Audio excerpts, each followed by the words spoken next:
Hey guys, long time no see. Joel here giving a deck profile on what I ran at regionals. What I ran at regionals was Constellars. The reason why I ran Constellars is because I prefer control type decks. And yeah, to an extent, both spellbooks and dragons, depending on how you run dragons, are very stable control decks. But I just like this kind of build because you're able to play with small monsters, but do a lot of big damage with them and combo off well with Exceeds or leaving them on the field by themselves. Um, when I went there Saturday, this was Phoenix Regionals, by the way. I got 31st place, went 6-3. Top 32 got their invite. So it's not like this deck's not the most mind blowing thing in the world. It might be substandard to some people, and um, but I did do well against a lot of things. The only deck I didn't do well against was Mermails, just because infantry just pops everything and it's like really big.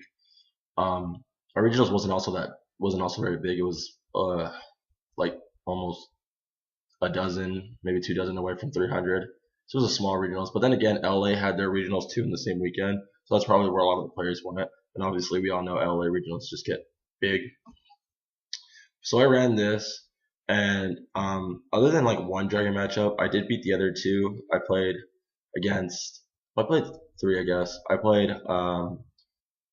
Matchups were round one. I went up against Dragnudi Rulers, won. Round two against Agents, I won. Round three went against Assault Mode Dragons, and I won.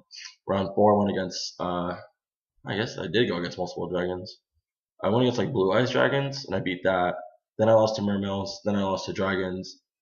I beat Harpy Dragons, lost to Fire Fist because they set too many back row, and Lance got over one of my things. And then I beat Gravekeepers. So I went 6-3. So I'm just gonna go into the deck. I'm just gonna show some things off.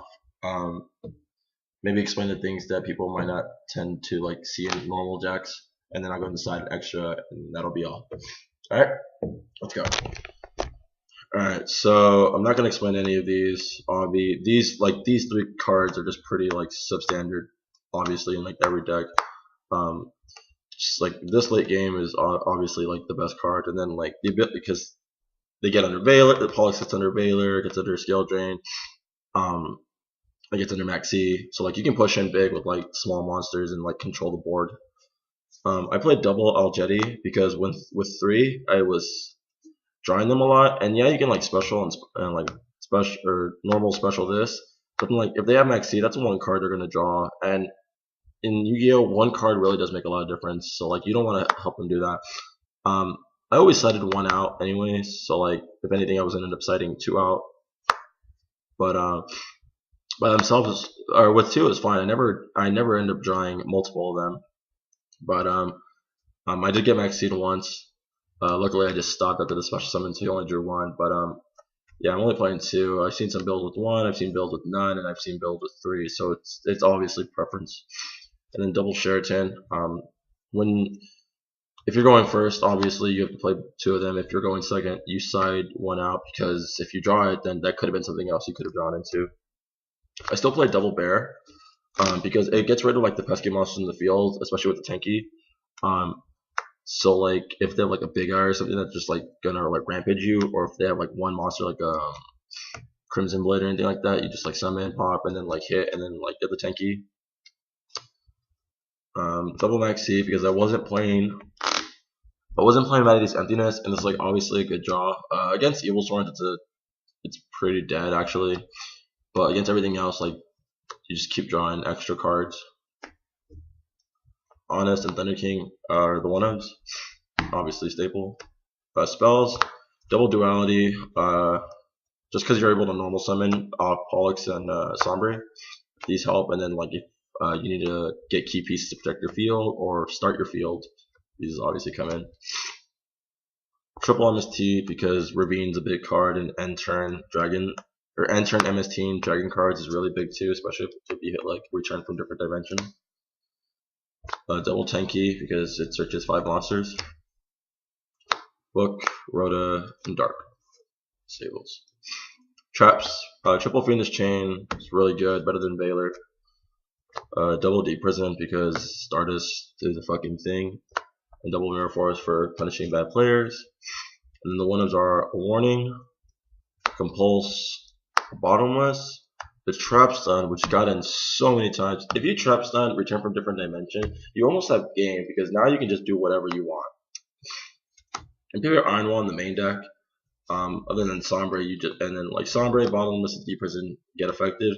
But if you're playing other things like Mirror Force and like Compulse and stuff like that, then this is gonna win you the game. Like this should lock you down the game against like dragons anyways. And then I main one does Tornado because it's just an additional back hate card or back row hate card, and like just again hitting that one good card and allowing you to push in is just really good. So the deck's 42. I never clumped hands. It was just like my opponent had the better field and I had like not much. So like there was I never really had a bad opening hand with this. It was always good. It was either like a lot of back row or a lot of monsters and then like a back row, but like you were able to make like a Pleiades or something to really get over stuff. All right, side deck. One DD Warrior Lady. This is like this and like DNA Surgery were the only cards I never like used. I did draw this, but I drew it off of a Maxi.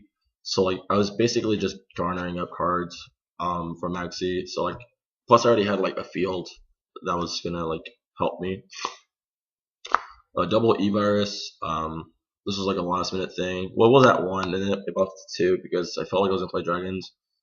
And if you take their dragons and then like you make like Sombre and then hit something else and then like you can potentially OTK. Double Effect Veiler because heartbeats are a thing. And then double Fossil Dyna. I never Fossil Dyna really doesn't hurt me, so yeah.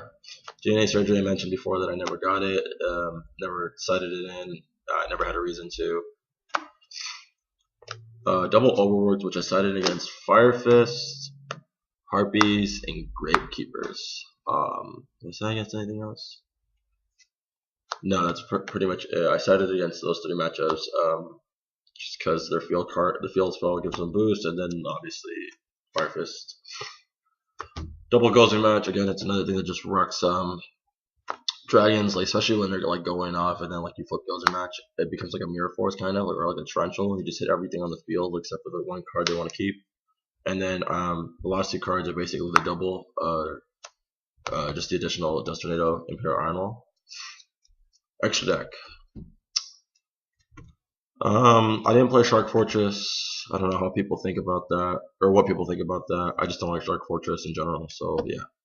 M7, a Gyre Charger, which won me my game against Assault Mode because it gets under Assault Mode, and I attacked the Dracossack token. Volcasaurus, again, won me a lot of games. These cards I never went into, Adrius and Chirrus, they were just there. Pleiades, obviously, is your big bitch. Omega, I actually probably didn't even go into it, if I remember correctly. I think I went into like Star Leech mostly. Popular Operative won me my game against my round 4 dragon matchup because I just put Redox in attack mode. This won me my game 1 of that same matchup because he had a graveyard full of dragons and you just summon this. Cowboy, Corn for burn. Your Pot of Avarice. Starlight is also a big bitch. And then my stroke. So yeah, that's pretty much the whole deck. Again, if there's anything that's different to you or weird or something, like just any advice that you want to give out to me, let me know. I probably won't be playing this deck actually for a little bit because I got the invite, so like I can like stop playing for a while, focus on school. But yeah, that's pretty much the deck, and I think I'm gonna do another deck profile in a little bit. So yeah, catch you later.